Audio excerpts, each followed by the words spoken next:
Parliament లో కాంగ్రెస్ పార్టీకి చెందిన ఎంపీలను సస్పెండ్ చేయడం పట్ల కాకినాడ నగరంలో కాంగ్రెస్ పార్టీ శ్రేణులు ఆందోళనకు దిగారు. పార్టీ నగర అధ్యక్షులు దాట్ల గాంధీరాజు ఆధ్వర్యంలో జరిగిన ఈ కార్యక్రమంలో పార్టీ జిల్లా అధ్యక్షులు డాక్టర్ చిలుకోటి పాండురంగారావు పాల్గొని పార్టీ కార్యాలయం నుండి కల్పన సెంటర్ సర్కిల్ వరకు పాదయాత్రగా వెళ్లి అక్కడ రోడ్డుపై బైఠాయించి నిరసన తెలిపారు. ఈ సందర్భంగా పార్టీ జిల్లా అధ్యక్షులు డాక్టర్ చిలుకోటి పాండురంగారావు, పార్టీ నగర అధ్యక్షులు దాట్ల గాంధీరాజులు మాట్లాడుతూ కేంద్ర హోంమంత్రి అమిత్ షా పార్లమెంట్లో దాడిపై ప్రకటన చేయాలని కాంగ్రెస్ కూటమి సభ్యులు పార్లమెంట్లో నిరసన తెలిపితే సుమారు 141 మంది సభ్యులను సస్పెండ్ చేయడం చాలా దారుణమని అన్నారు.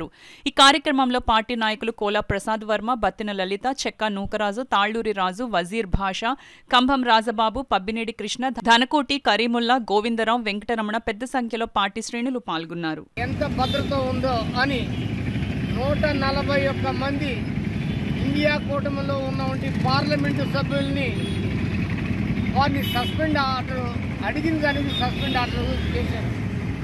ఈనాడు యావత్ భారతదేశం చూస్తుంది, పార్లమెంటుకే రక్షణ లేనప్పుడు అటు హోంమంత్రి కానీ ప్రధానమంత్రి కానీ ఈ దేశ ప్రజల విషయంలో ఎంత రక్షణ ఉందో ఆలోచించుకోవాల్సిన అవసరం వాళ్ళకుంది.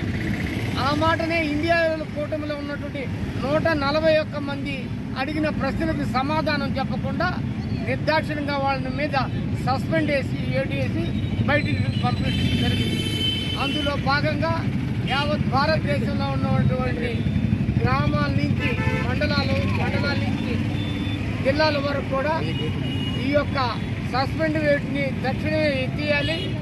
ప్రజాస్వామ్యబద్ధంగా ఎన్నికైనటువంటి పార్లమెంటు సభ్యులపై దౌర్జన్యకాండంగా విధించినటువంటి అడిగిన దానికి సమాధానం చెప్పకుండా వాళ్ళ మీద కక్ష సాధింపు చర్యగా ఈ విధంగా సస్పెండ్ చేయడం తప్పని ఖండిస్తున్నాం.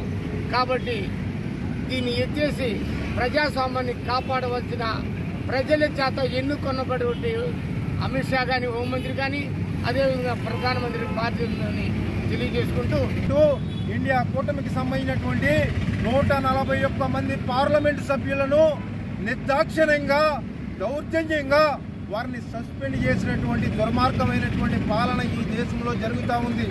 మా ప్రధానమైనటువంటి డిమాండ్ ఇండియా కూటమికి సంబంధించినటువంటి 141 మంది పార్లమెంటు సభ్యులను సస్పెన్షన్ తక్షణమే రద్దు చేయాలని కాంగ్రెస్ పార్టీ తరఫున డిమాండ్ చేస్తున్నాం. అదేవిధంగా ఈ దేశానికి సంబంధించినటువంటి దేవాలయంగా భావించేటటువంటి పార్లమెంటుపై జరిగినటువంటి దాడిపై ఈ దేశంలో ఉన్నటువంటి కేంద్ర హోంమంత్రి అమిత్ షా నేటి వరకు సమాధానం చెప్పకపోవడం, పార్లమెంట్లో ఈ దేశంలో ఉన్నటువంటి ప్రజలను ఉద్దేశించి పార్లమెంటు సభ్యులు ప్రతిపక్ష సభ్యులు అడిగినటువంటి ప్రశ్నలకి సమాధానం చెప్పాలని కాంగ్రెస్ పార్టీ తరఫున డిమాండ్ చేస్తూ ఉన్నాం. కనుక ఈ దేశాన్ని పరిపాలించేటటువంటి హక్కు ఈ దేశంలో ఉన్నటువంటి భారతీయ జనతా పార్టీకి లేదు. గతంలో ఎన్నికల సందర్భంలో 2019లో ఈ దేశంలో పుల్వామా దాడి జరిగితే ఈ దేశంలో ఉన్నటువంటి భారతీయ జనతా పార్టీ సొత్తు మీడియా సంస్థలు ప్రధానంగా ప్రచారం చేసి ఓట్లు దండుకున్నటువంటి పరిస్థితి నుంచి ఈ రోజు జరిగినటువంటి పార్లమెంటుపై దాడిని ప్రశ్నించలేనటువంటి నిస్సాయ స్థితిలో ఉన్నటువంటి నరేంద్ర మోడీ, అమిత్ షాలు సమాధానం చెప్పలేనప్పుడు వారు తక్షణమే ఈ దేశాన్ని పరిపాలించేటటువంటి హక్కు లేదు, వారు తక్షణమే గద్దె దిగాలని కాంగ్రెస్ పార్టీ తరఫున మేము డిమాండ్ చేస్తూ ఉన్నాం.